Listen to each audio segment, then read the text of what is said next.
السلام علیکم ورحمۃ اللہ وبرکاتہ۔ غزوہ احد ہم بیان کر رہے ہیں، آج لیکچر نمبر 115 ہم بیان کرنے کی سعادت حاصل کریں گے۔ نحمدہ ونصلی علی رسول الکریم، اما بعد، اللہم صلی علی محمد وعلی آلہ وصحابہ اجمعین۔ غزوہ احد کے بعد کے حالات ہم بیان کر رہے ہیں۔ نبی علیہ السلام واپس مدینہ میں اپنے زخمی صحابہ کرام کے ساتھ اور خود بھی زخمی تشریف لا چکے ہیں۔ منافقین اور یہودی ان کے جو ہے نا دلوں میں لڈو پھوٹ رہے تھے، بڑے خوش تھے، اور صحابہ کرام کو بڑی ذہنی اذیت ہو رہی تھی ان کی مسرت اور خوشی سے۔ حال یہ تھا کہ صحابہ کرام، مایہ ناز صحابہ کرام غزوے میں شہید ہو چکے تھے۔ کوئی گھر ایسا نہیں تھا جس میں کوئی نہ کوئی زخمی یا شہید نہ ہوا ہو۔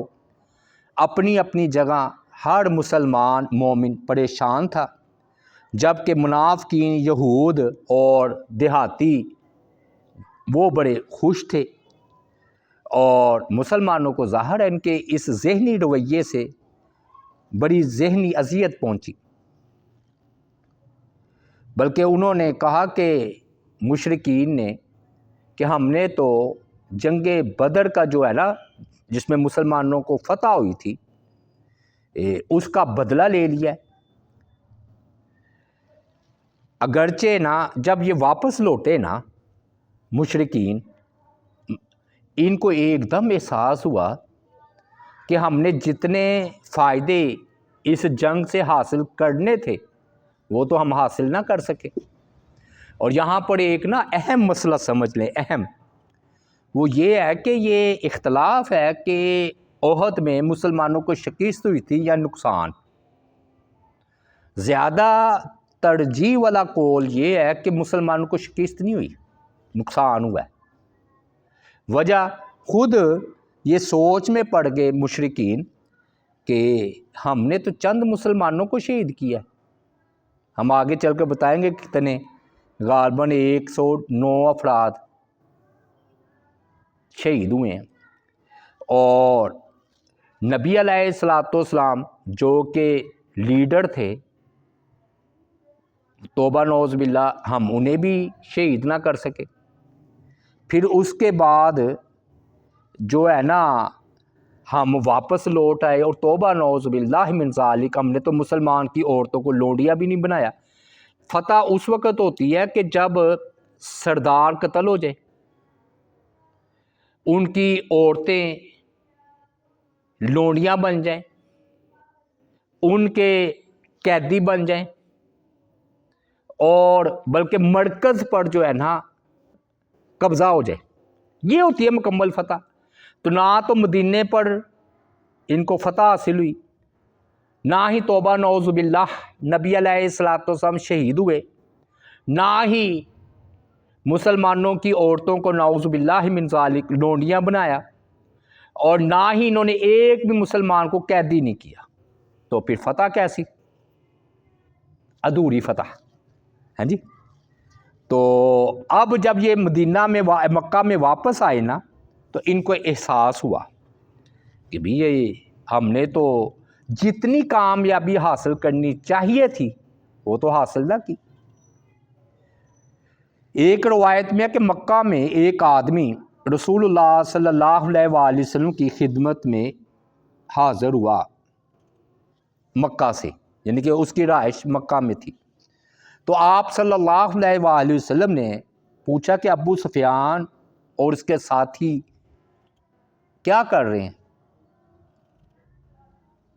اس نے کہا میں ان لوگوں سے ملتا رہا ہوں، میں نے انہیں آپس میں ایک دوسرے کو ملامت کرتے ہوئے پایا ہے کہ ایک دوسرے کو ملامت کر رہے ہیں اسی باتوں پر جو میں نے دہرائی ہیں کہ نہ نبی علیہ السلام کو شہید کر سکے، توبہ نعوذ باللہ، نہ مسلمان کی عورتوں کو لوڈیا بنایا، نہ کوئی قیدی بنایا، نہ مدینے پر حملہ کیا۔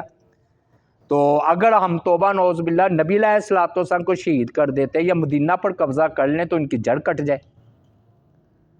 اور ابھی تو بڑے بڑے ان کے سردار جن کے مسلمانوں کے ابو بکر، عمر، علی جیسے زندہ ہیں جو تمہارے خلاف جمع ہو سکتے ہیں. تو نبی علیہ الصلوۃ والسلام کو جب ان کے اضطراب کا علم ہوا نا کہ یہ تو بے چین ہے اور پروگرام بنا رہے ہیں کہ وہ مدینہ سے پر حملہ کریں،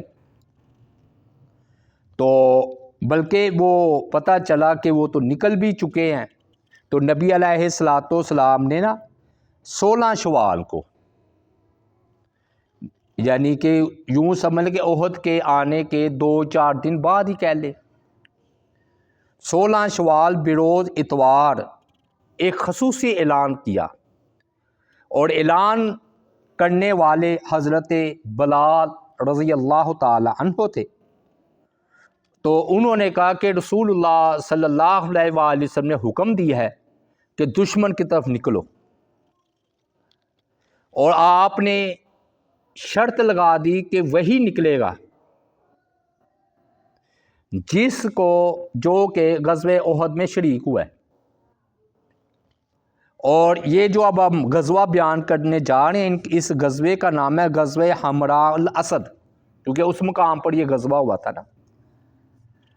اچھا، آپ نے یہ کیوں فرمایا کہ وہی نکلے گا جو کہ احد میں گیا تھا؟ تاکہ منافقین ساتھ پھر شامل نہ ہو جائے، کیونکہ منافقین عبداللہ بن ابی 300 بندوں کے ساتھ الگ ہو گیا تھا نا. تو آپ نے یہ ارشاد فرمایا کہ جو احد میں گیا ہے وہی دوبارہ جائے، حالانکہ وہ زخمی بھی تھے. اس کا مقصد کیا تھا؟ جو افواہیں پھیل رہی تھی کہ مسلمانوں کو شکست ہو گئی، کمزور ہو گئے، یہودی بھی خوش ہیں، منافقین بھی خوش ہیں، ادھر مکہ والے خوش ہیں، تو ان کی خوشی کو توڑا جائے. یہ مقصد تھا، یہ حکمت تھی. انہیں پتہ چل جائے کہ مسلمان زخمی ہونے کے باوجود اسی طرح تمہارے ساتھ لڑنے کو تیار ہیں. تو مسلمان کمزور نہیں ہوئے، بلکہ وہ اپنے دشمنوں کو دبوچنے اور انہیں شکست دینے کی پوری طاقت رکھتے ہیں. اب نا عبداللہ بن ابی نے نا منافق آدمی تھا، موقع کو غنیمت جانا کہ میں اپنا وہ داغ دبا دھو ڈالوں کہ میں تو غزوہ احد سے پیچھے رہ گیا تھا اور واپس لے آیا تھا، سب مجھے ملامت کر رہے ہیں. تو آپ کی خدمت میں حاضر ہوا، کہنے لگا اے اللہ کے رسول، اب میری مدد کی زیادہ ضرورت پڑے گی، کیونکہ آپ بھی زخمی ہیں، صحابہ کرام بھی زخمی ہیں، تو میں اور میرے ساتھیوں کی خدمات جو ہے وہ حاضر ہے. منافق آدمی تھا. تو آپ نے صاف انکار کر دیا. آپ نے فرمایا جاؤ، اسلام کو تمہاری ضرورت نہیں. جس وقت موقع تھا اس وقت تو بھاگ گئے، یعنی کہ آپ نے اس کو نہیں کہا، پر میں اس کی مدد لینے سے انکار کر دیا. اب کچھ مخلص صحابہ بھی تھے جو کہ غزوہ احد میں شریک نہیں ہو سکے، جیسے جابر بن عبداللہ، ان کے والد غزوہ احد میں شریک ہو، یہ نہیں جا سکے. انہوں نے عرض کیا کہ اللہ کے رسول صلی اللہ علیہ وآلہ وسلم، غزوہ احد میں بھی شریک ہونا چاہتا تھا، لیکن 7 بہنوں کی ذمہ داری مجھ پر تھی. پھر میرے باپ عبداللہ نے کہا تھا کہ کچھ قرض بھی ہے وہ دے دینا، تو میں نے پھر ان کو ترجیح دے دی کہ بھی چلو میں اپنی بہنوں کا خیال رکھوں گا. تو اس وجہ سے میں احد میں پیچھے رہ گیا. تو اب آپ مجھے اجازت دیں کہ اب میں آپ کے ساتھ جاؤں. کیسا جذبہ تھا! آپ نے ان کو اجازت دی. حالانکہ وہ جابر رضی اللہ تعالیٰ عنہ غزوہ احد میں پہلے شامل نہیں ہوئے تھے، لیکن اس میں جو ہے نا غزوہ حمراء الاسد میں آپ نے ان کو لے لیا. پھر صحابہ کرام حالانکہ زخموں سے نڈال تھے. خود نبی علیہ الصلوۃ والسلام کا حال یہ تھا کہ نچلا رباعی دانت ٹوٹ چکا تھا، آپ کا جو ہے نا گھٹنا بھی زخمی تھا، اور نچلا ہونٹ بھی پھٹ چکا تھا، گھٹنے بھی شدید زخمی تھے. لیکن اس تمام تر تکالیف کے باوجود آپ مشرکوں کا تکبر توڑنے کے لیے نکلے ہیں. اللہ تعالیٰ نے ان مجاہدین اسلام کی تعریف فرمائی سورہ آل عمران میں کہ الذین استجابوا للہ والرسول من بعد ما اصابہم القرح، یہی لوگ ہیں جنہوں نے جنگ میں زخم لگنے کے بعد اللہ اور اس کے رسول کا حکم مانا۔ ان میں سے جو لوگ نیکوکار و پرہیزگار ہیں ان کے لیے بہت بڑا اجر ہے۔ سورہ آل عمران میں اللہ تعالیٰ نے یہ بات ارشاد فرمائی۔ رسول اللہ صلی اللہ علیہ وآلہ وسلم نے جہاد کا علم جھنڈا ہوتا تھا وہ منگوایا، یہ ابھی کھولا نہیں گیا تھا۔ ایک روایت میں ہے کہ یہ آپ نے علم حضرت علی رضی اللہ تعالی عنہ کو دیا، اور ایک روایت میں ہے کہ ابو بکر صدیق رضی اللہ تعالی عنہ کے سپرد کیا، کوئی بھی ہو۔ پھر آپ نے حسب معمول عبداللہ ابن مکتوم، یہ نبینا صحابی تھے، اکثر آپ ان کو نائب مقرر کرتے تھے، نمازیں پڑھائیں اور ان کا نظام سنبھالے مدینے کا۔ پھر آپ نے مدینے کا نظام جو ہے وہ عبداللہ ابن مکتوم رضی اللہ تعالیٰ عنہ کو اپنا نائب مقرر فرمایا، گھوڑے پر سوار ہو گئے اور مجاہدین کو ساتھ لے کر روانہ ہو گئے۔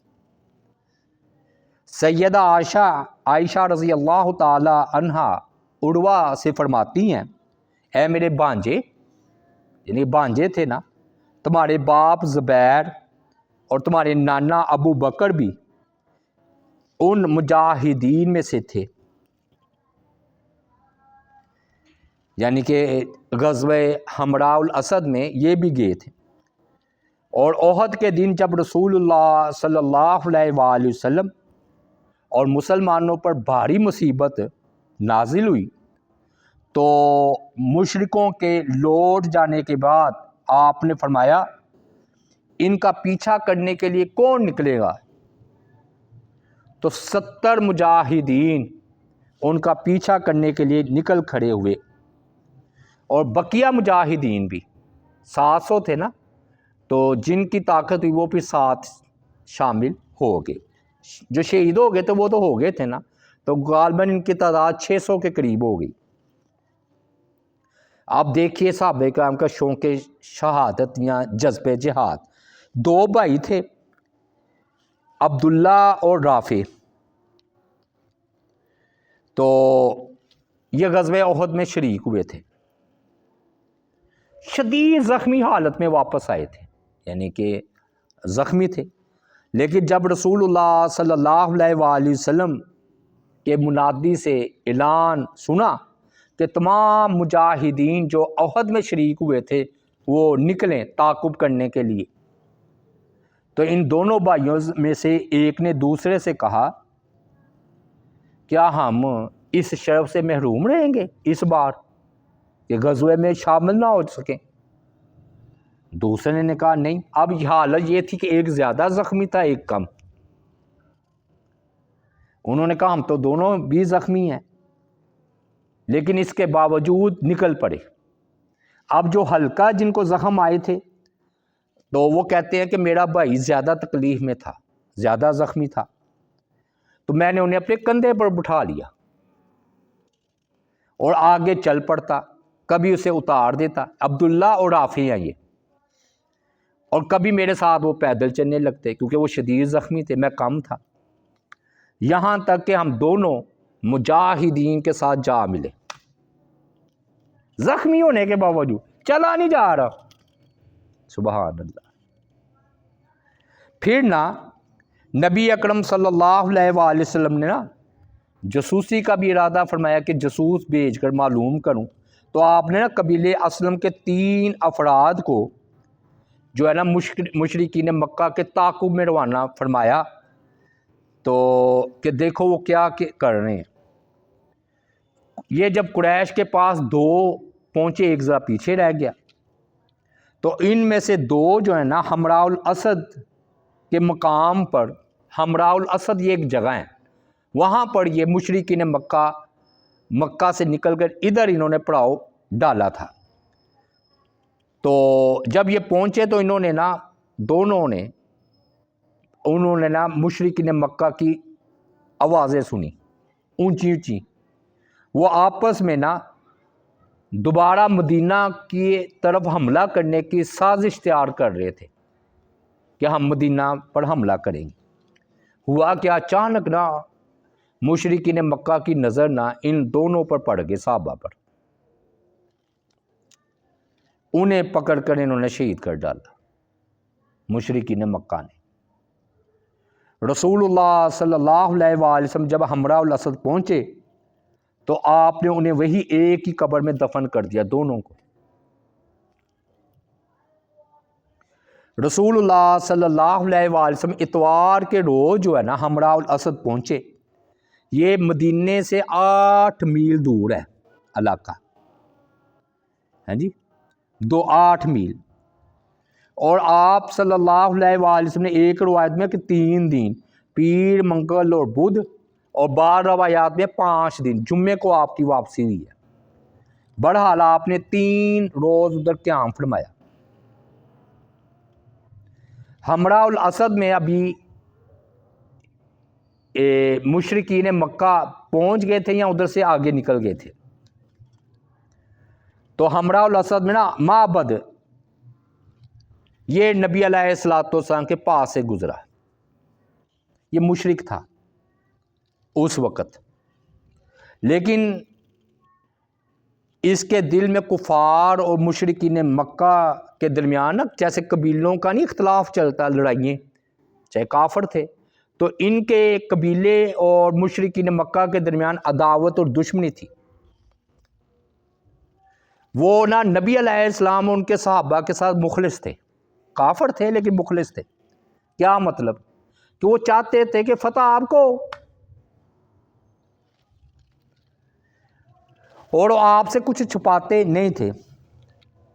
معبد نے کہا اللہ کے رسول صلی اللہ علیہ وآلہ وسلم، آپ پر جو احد میں مصیبت آئی ہے ہم اس سے بڑے دکھی ہیں، ہم تمنا کرتے ہیں اللہ تعالیٰ آپ کو سر بلندی عطا فرمائے اور آپ کو اس مصیبت سے بچا لے۔ یہ معبد کہہ رہے ہیں، مشرک۔ تو آپ نے فرمایا کہ تم جاؤ ابو سفیان کے پاس اور اس کو جو ہے نا ہماری بہادری، روب، دبدبے کے بارے میں بتاؤ، اسے بزدل کر دو۔ یہ ہوتا ہے جنگ میں، یہ جائز ہے کہ جا کر جو ہے نا بتانا ایسے ایسے۔ تو معبد نا وہاں سے چل دیا اور ابو سفیان کے پاس پہنچا، وہی سپہ سالار تھے، اور اس وقت ابو سفیان حمراء الاسد میں بلکہ الروحہ کے مقام پر تھے، الروحہ۔ ابو سفیان نے اس وقت رسول اللہ صلی اللہ علیہ وآلہ وسلم اور آپ کے ساتھیوں پر حملہ کرنے کا ارادہ کر لیا تھا اور مدینہ کی طرف واپس جانے کی تیاری کر رہا تھا۔ قریش مکہ نے فیصلہ کر لیا کہ ہم توبہ نعوذ باللہ نبی علیہ السلام، صحابہ اور مدینہ کو جڑ سے اکھاڑ دیں گے۔ ابن عباس فرماتے ہیں، ان کی روایت ہے کہ جب یہ مکی لشکر الروحہ پر پہنچا تو ابو سفیان نے اپنے ساتھیوں سے کہا، تم لوگوں نے نہ تو محمد صلی اللہ علیہ وآلہ وسلم کو توبہ نعوذ باللہ قتل کیا، نہ ہی ان کی نوجوان عورتوں کو اپنی اونٹنیوں پر پیچھے بٹھا کر ساتھ لائے، مثلا لونڈے بھی نہیں بنایا، تم لوگوں نے بہت برا کیا۔ رسول اللہ صلی اللہ علیہ وآلہ وسلم کو جب اس کی اطلاع ملی تو آپ نے کہا اچھا یہ بات ہے، مدینے کی تیاری کر رہے ہو حملے کی؟ آپ پھر مدینہ سے نکل آئے، آؤ پھر باہر مقابلہ ہوگا۔ اب معبد پہنچ گئے ادھر ابو سفیان کے پاس الروحہ کے مقام پر، یہ ان کے عزائم تھے مدینہ پر حملے کے۔ جو ہی ابو سفیان نے معبد کو دیکھا بڑی بے تابی سے پوچھا، ہے معبد تمہارے پاس کیا خبر ہے؟ کہ وہ بھی مشرک تھا تو وہ سمجھ رہا تھا یہ میرا ہمدرد ہے۔ اس نے کہا محمد صلی اللہ علیہ وآلہ وسلم تمہارے تعاقب میں ہے، وہ اپنی ساتھیوں کی بڑی تعداد میں نکلے ہیں، میں نے آج تک اتنی باری جماعت نہیں دیکھی، ان کے تو جسم غصے سے آگ بگولا ہو رہے ہیں، اور ان کے تن جو ہے نا ایسے لگتا ہے جیسے آگ لگی ہوئی ہے غصے کی۔ وجہ کہ ہمارے مسلمان مجاہدین غزوہ احد میں شہید ہو گئے، وہ ان کا بدلہ لینا چاہتے ہیں، اور ان کے سینے انتقام سے جو ہے نا آگ بنے ہوئے ہیں، ان کی آنکھیں لال ہوئی ہوئی ہیں، وہ اپنے دانتوں کو چبا رہے ہیں کہ تمہیں کچا چبا جائیں گے۔ جب میں نے تو اتنی تیش اور غصے میں کسی کو نہیں دیکھا۔ میں نے بتایا نا یہ مشرک تھے، لیکن نبی علیہ الصلوۃ والسلام کے ساتھ ان کی ہمدردیاں تھی۔ ابو سفیان ڈر گیا یہ باتیں سن کر نا کہ واقعی ان کی شہادتیں تو ہوئی ہیں مسلمانوں کی۔ تو ابو سفیان نے کہا تمہارا برا ہو، اب ہمارے بارے میں تمہارا کیا مشورہ ہے؟ تم نے ادھر کو بھی دیکھا، ہمارے بندوں کو بھی دیکھا ہے۔ محبت کہنے کا لگا اللہ کی قسم میں دیکھ رہا ہوں کہ اگر تم ادھر ہی رہے نا تو ان قریب تھوڑا وقت گزرے گا کہ مسلمانوں کے گھوڑوں کی پیشانیاں تم دیکھ لو گے۔ تو ابو سفیان نے کہا اللہ کی قسم ہم نے تو مدینے پر حملہ کرنے کا ارادہ کیا ہوا ہے۔ اس نے کہا کہ اگر میرا مشورہ قبول کرتے ہو تمہاری بھلائی اسی میں ہے کہ واپس لوٹ جاؤ۔ تو ابو سفیان ڈر گیا۔ جی یہ ہوتا ہے، یعنی کہ یہ نا بڑا جنگ میں جائز ہے، تو یہ نفسیاتی حملہ کرنا، حربہ استعمال کرنا یہ بھی اسلام میں جائز ہے۔ اس نے کہا کہ واپس مکہ چلو، اور اس نے عافیت اسی میں سمجھی کہ مسلمانوں سے ٹکر نہ لی جائے، ہیں جی۔ تو ایک اور روایت میں صفوان بن امیہ نے انہیں سمجھایا کہ ایسا نہ کرو، جو بنی بنائی عزت ہے فتح ہو چکی ہے، ظاہر میں مسلمانوں کا نقصان زیادہ ہوا ہے، ایسا نہ ہو کہ اس فتح کو یا فائدے کو ہم گنوا بیٹھیں اور ہمارا جو روب اور دبدبا پھیل گیا ارد گرد وہ تو ختم ہو جائے گا۔ اگر دوبارہ جنگ ہوئی، جنگ تو میں تو ہار بھی ہوتی ہے جیت بھی ہوتی ہے، تو اپنی اس چیز کو برقرار رکھو۔ یہ صفوان بن امیہ نے بھی مشورہ دیا اور کہا کہ اب ان کی جنگ پہلے جیسی نہیں ہوگی، اب تو وہ زخمی شیر ہے، زخمی شیر تو زیادہ بہادر ہوتا ہے، اس لیے ہم پر ٹوٹ پڑیں گے، اس لیے مکہ لوٹ چلیں۔ نبی صلی اللہ علیہ وآلہ وسلم جب حمراء الاسد پہنچے اور پتہ چلا کہ کفار نے لوٹنے کا ارادہ کیا ہوا روحا سے، تو آپ نے فرمایا اس ذات کی قسم جس کے قبضے میں میری جان ہے، اللہ کی طرف سے ان کے لیے پتھروں پر نشان لگا دیے گئے ہیں کہ اگر انہیں ان پتھروں کے ذریعے مارا گیا تو وہ ایسے ہو جائیں گے جیسے اس دنیا میں کبھی ان کا وجود ہی نہیں تھا۔ یعنی کہ اب اللہ کی غیبی مدد بھی آئے گی، پتھروں کی بارش ہوگی، پتھروں پر نشان لگا ہوگا، اس پر نام لکھا ہوگا کہ ابو سفیان فلاں فلاں سارے ہلاک۔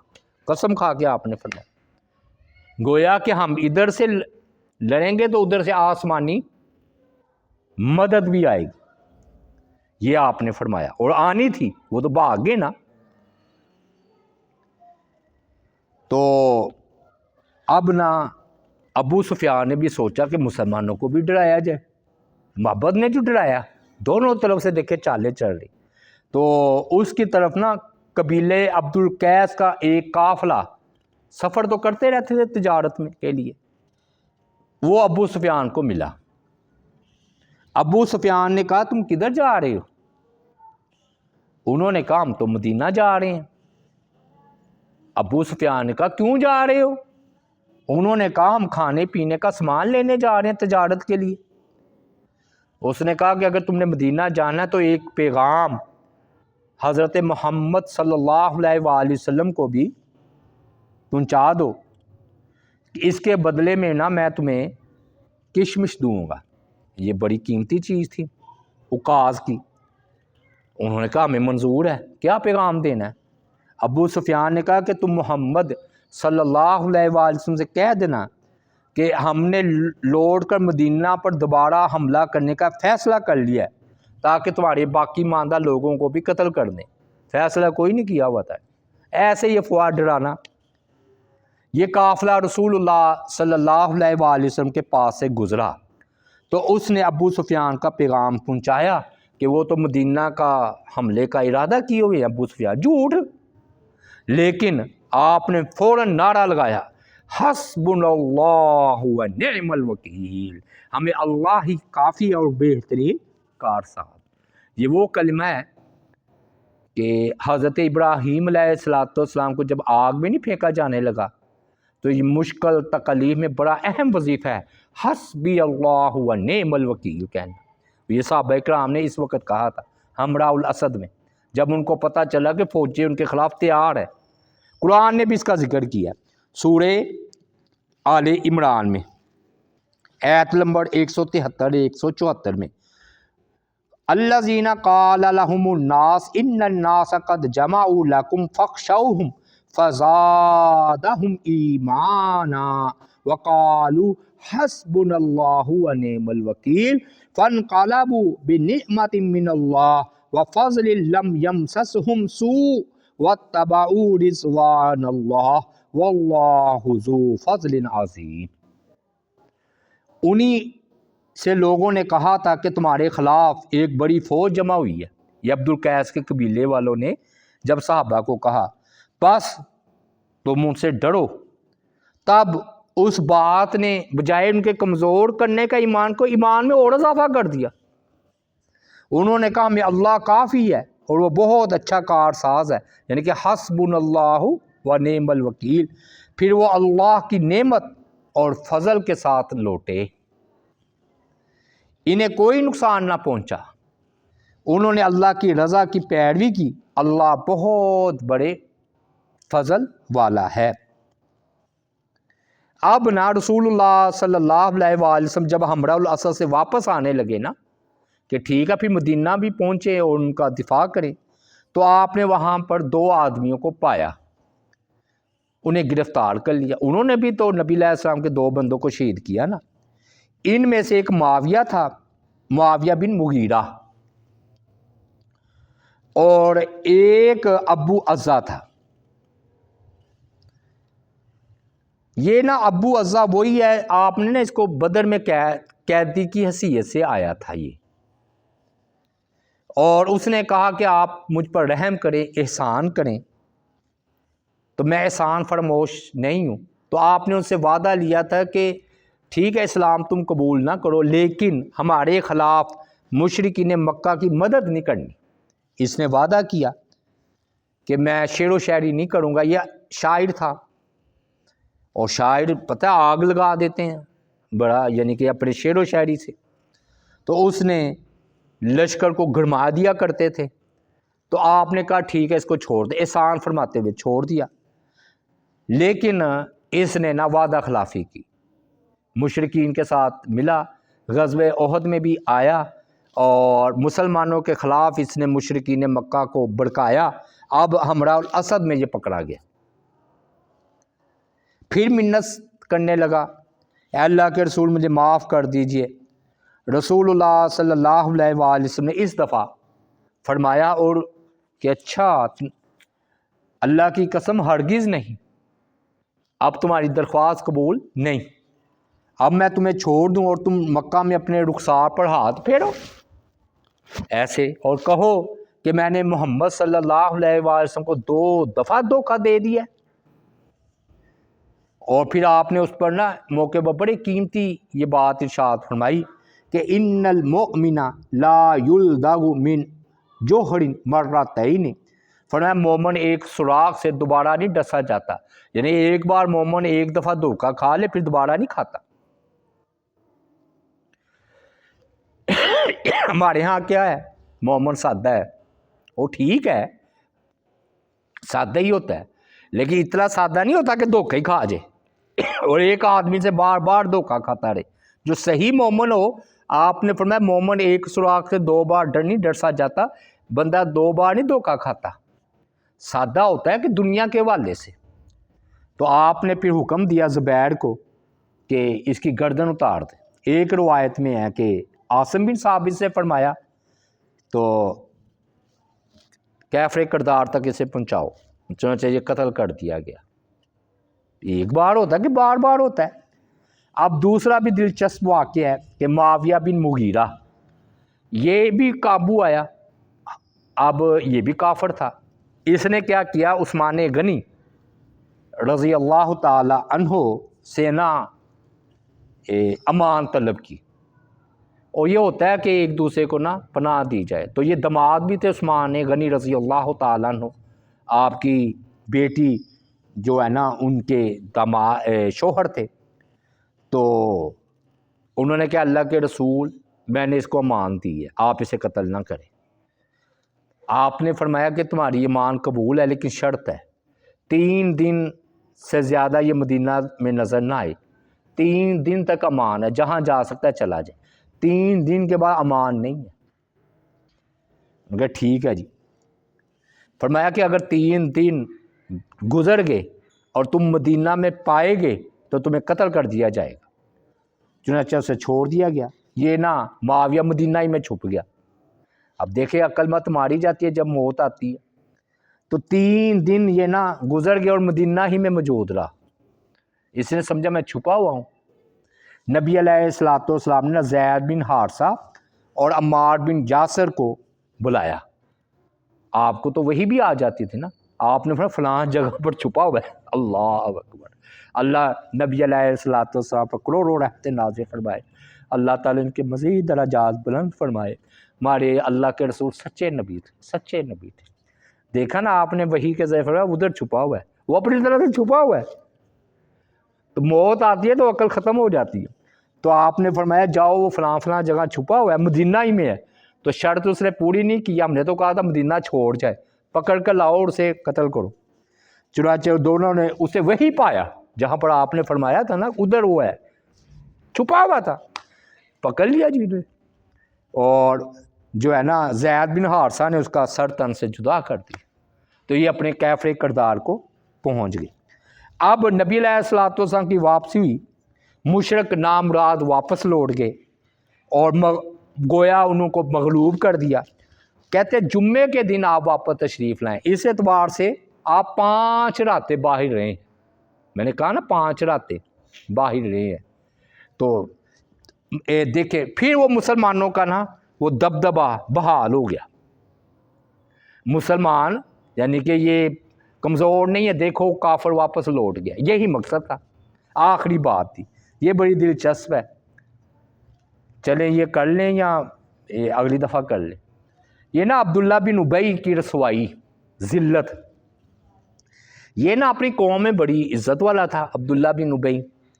تو اس کا کام یہ تھا غزوہ احد سے پہلے کہ جب نبی علیہ الصلوۃ والسلام خطبے کے لیے تشریف لاتے اور ممبر پر جلوہ افروز ہوتے تو عبداللہ بن ابی کھڑا ہو جاتا اور کہتا ہے لوگو یہ اللہ کے رسول ہیں صلی اللہ علیہ وآلہ وسلم، اللہ تعالیٰ نے ان کے ذریعے تمہیں عزت بخشی ہے کہ جنگ بدر بھی فتح ہو چکی ہے، ان کی مدد کرو، ان کا دفاع کرو، ان کی بات غور سے سنو، ان کی اطاعت کرو، یعنی کہ اپنی طرف سے نا آپ کے لیے پھول نچھاور کرتا تعریف کے کہ آپ کا دفاع کرو، آپ کی مدد کرو، آپ کا کہنا مانو، اندر سے منافق، پھر بیٹھ جاتا۔ اب ہوا یہ کہ اس نے تو احد میں واپس آ گیا تھا 300 اپنے آدمیوں کے ساتھ، اور جب آپ واپس آئے غزوہ احد سے حسب معمول آپ جمعہ پڑھانے آئے تو مسجد میں آپ صلی اللہ علیہ وآلہ وسلم جب ممبر پر جلوہ افروز ہوئے تو یہ منافق پھر اٹھا عبداللہ بن ابی، پھر وہی الفاظ کہنے لگا، کیا کہ لوگو یہ اللہ کے رسول ہیں، اللہ نے ان کے ذریعے تمہیں عزت بخشی ہے، ان کی مدد کرو، ان کا دفاع کرو، ان کی بات غور سے سنو اور ان کی اطاعت کرو۔ ابھی وہ کہنے ہی لگا تھا کہ صحابہ نے دھرم سے پکڑ لیا، او ذلیل بیٹھ ادھر سے بھاگ آئے اور ہمیں کہہ رہے نبی علیہ الصلوۃ والسلام کی مدد کرو، تم نے تو مدد نہیں کی۔ اب نا وہ اتنا ذلیل کیا ہے اس کو، تو اب نا عبداللہ بن ابی کو طیش آ گیا، صحابہ کرام نے گویا سے ٹھپے ہی لگائی ہیں، ادھر بٹھا دیا کہ اب تو اس بات کے لائق نہیں رہا، جو کچھ اب تو کر چکا ہے سو کر چکا، اب تو ماضی کی دھول بن چکا ہے۔ اب نا وہ طیش میں آ گیا، لوگوں کی نا گردنیں پھلانگتا ہوا نا غصے سے ہاں جی تیش میں مسجد سے نکل گیا اور کہنے لگا میں نے کوئی غلط بات کی ہے، میں تو اس لیے اٹھا تھا کہ آپ کے معاملے کو مضبوط کروں۔ بھی عمل سے بندہ پہچانا جاتا ہے، نہ کہ الفاظ سے۔ ذلیل آدمی، صحابہ کرام نے ٹھیک ٹھاپے لگائی ہیں اسے۔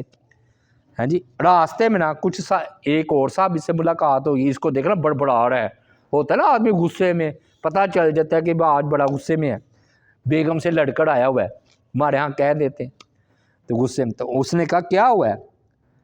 تو اس نے اپنا سارا ماجرا بیان کیا۔ تو اس انصاری صحابی نے ہمدردی کرتے ہوئے کہا کہ چلو میں تمہیں نبی علیہ الصلوۃ والسلام کے پاس لے چلتا ہوں، وہ آپ کے لیے استغفار کریں گے۔ توبہ نعوذ باللہ کہنے لگا مجھے آپ کے استغفار کی کوئی ضرورت نہیں، منافق آدمی تھا۔ تو یہ تھے آج، پھر انشاءاللہ ہم آگے چلیں گے۔ اللہ تعالیٰ سے دعا ہے اللہ تعالیٰ عمل کی توفیق عطا فرمائے اور نبی علیہ الصلوۃ والسلام کی ہمارے دل میں سچی محبت پیدا فرمائے۔